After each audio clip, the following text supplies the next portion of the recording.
हे 4 दृश्य आपण बघतोय। ही पहिली दृश्य आहे, तिथे हा मोर्चा आता पोहोचलेला आहे जिल्हाधिकारी कार्यालयापर्यंत।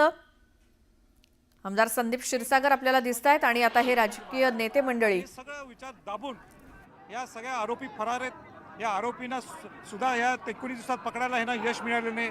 त्यांचा मोरक्या वाल्मिक कराड हा सुद्धा पळू नये। स्वतः मुख्यमंत्र्यांनी त्याला कोट केलं विधानसभेच्या पटलावर आणि सांगितलं की खंडणी मध्ये हा दोषी आहे। केव्हा बोलले, जे हा विषय कनेक्ट करूनच बोलले ते, पण त्याला का अजून फरार आहे? पण त्याचा आश्रयदाता कोण आहे? धनंजय मुंडे। त्या धनंजय मुंडेंच्या बहीण स्वतः पंकजाताई मुंडेंनी सांगितलं की धनंजय मुंडेंचा पाच सुद्धा हालत नाही ते वाल्मिक कराड शिवाय।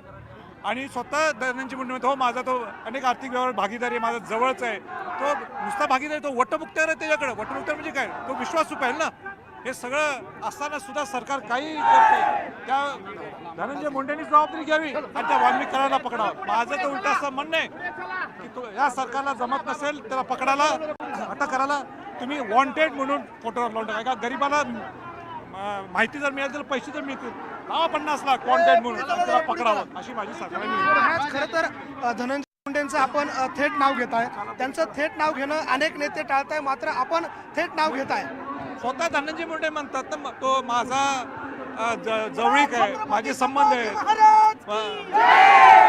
माझे संबंध आहेत, जीवलग आहे, माझे आर्थिक व्यवहार त्याच्या बरोबर आहेत, वटमुक्त्यार आहे। आता एवढं सगळं असताना मग आम्ही नाव घ्यायचं नाही तर काय करायचं? घाबरायचं? मी सुद्धा बीडमध्ये त्यांची दहशत म्हणून आम्ही छत्रपती होतो, कोणाला घाबरत नाही आम्ही। आपण बघतोय संभाजीराजे छत्रपती आपल्या सोबत होते, मी कुणालाही घाबरत नाही। जर सामान्य कार्यकर्त्यावर अन्याय होणार असेल तर मी त्या अन्यायाच्या विरोधामध्ये बोलणार, ठामपणे उभं राहणार, अशा प्रकारची भूमिका संभाजीराजे व्यक्त करताय। मी कुणालाही घाबरणार नाही, नाव घ्यायला घाबरणार नाही असं देखील ते म्हणताय। आणि थेट धनंजय मुंडेवर संभाजीराजे वारंवार हल्ला बोल करतात। आता यावर सत्ताधारी पक्ष नेमकं काय बोलतो हे सगळं बघणं महत्त्वाचं असणार आहे।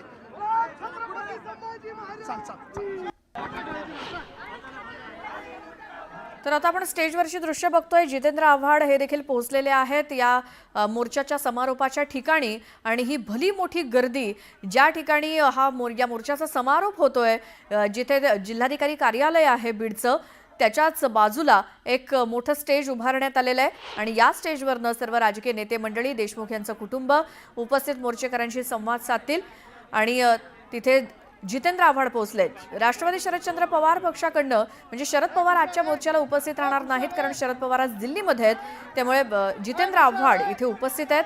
त्याचसोबत इतरही काही नेते मंडळी आहेत, ते देखील इथे मोर्चेकऱ्यांना संबोधित करतील, सरकारकडे मागणी करतील, कारण विरोधी पक्षातले बरेचसे नेते मंडळी तिथे पोहोचलेले आहेत आणि याच मोर्चाचा समारोप होत जे कोणी असंख्य लोक या मोर्चामध्ये सहभागी झालेले होते ते आता तिथं बसून घेत आहेत आणि बीडच्या जिल्हाधिकारी कार्यालय परिसरामध्ये जिल्हाधिकारी कार्यालयाच्या बाजूलाच असलेल्या या जागेवरती रस्त्यावरती एक स्टेज उभारलंय आणि समोर असंख्य लोक जे या मोर्चामध्ये सहभागी झालेत, अगदी सकाळपासून बीडमध्ये आलेत, ते आता तिथे बसतायत, पोहोचलेले आहेत। मोर्चाचा हा जो काही रस्ता होता डॉक्टर बाबासाहेब आंबेडकर पुतळा ते जिल्हाधिकारी कार्यालय आणि आता मोर्चा हा संपलेला आहे, इथं जिल्हाधिकारी कार्यालयाच्या ठिकाणी येऊन पोहोचलेला आहे आणि आता मोर्चाला संबोधित करतील काही राजकीय नेते मंडळी आणि देशमुख कुटुंबातले काही सदस्य देखील।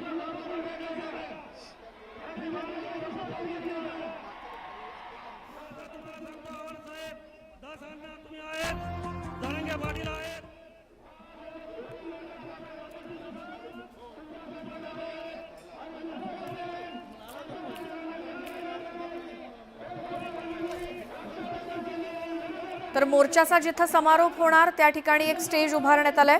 जितेंद्र आव्हाड आपल्याला स्टेजवर बसलेले दिसतात आणि इतरही काही राजकीय नेते मंडळी आहेत ज्यांचा या मोर्चाला पाठिंबा होता। अर्थातच संतोष देशमुख यांना न्याय मिळावा यासाठी हा मोर्चा काढलेला होता। या मोर्चाचा समारोप होत असताना इथे देशमुख कुटुंबातली काही व्यक्ती मोर्चेकऱ्यांना संबोधित करतील, त्यांच्याशी संवाद साधतील, कारण संतोष देशमुख यांच्या हत्येच्या निषेधार्थ निघालेला हा मोर्चा आणि अतिशय शिस्तबद्ध पद्धतीने मोर्चा पार पडलाय आणि आता त्याचा समारोप होतोय जिल्हाधिकारी कार्यालय बीड या ठिकाणी। एक स्टेज उभारण्यात आलंय, न्याय हवाय आणि या मूक मोर्चाची सांगता होते तिथे आमचे प्रतिनिधी सिद्धार्थ गोदाम आपल्या सोबत आहेत। सिद्धार्थ, काय सांगाल? निश्चितपणे आता मोर्चा ज्या ठिकाणी समारोप होणार आहे त्या ठिकाणी यायला लागलेला आहे अजूनही अर्ध्याचे वर लोक जे आहेत रस्त्यावर आहेत ते हळूहळू या ठिकाणी येतील.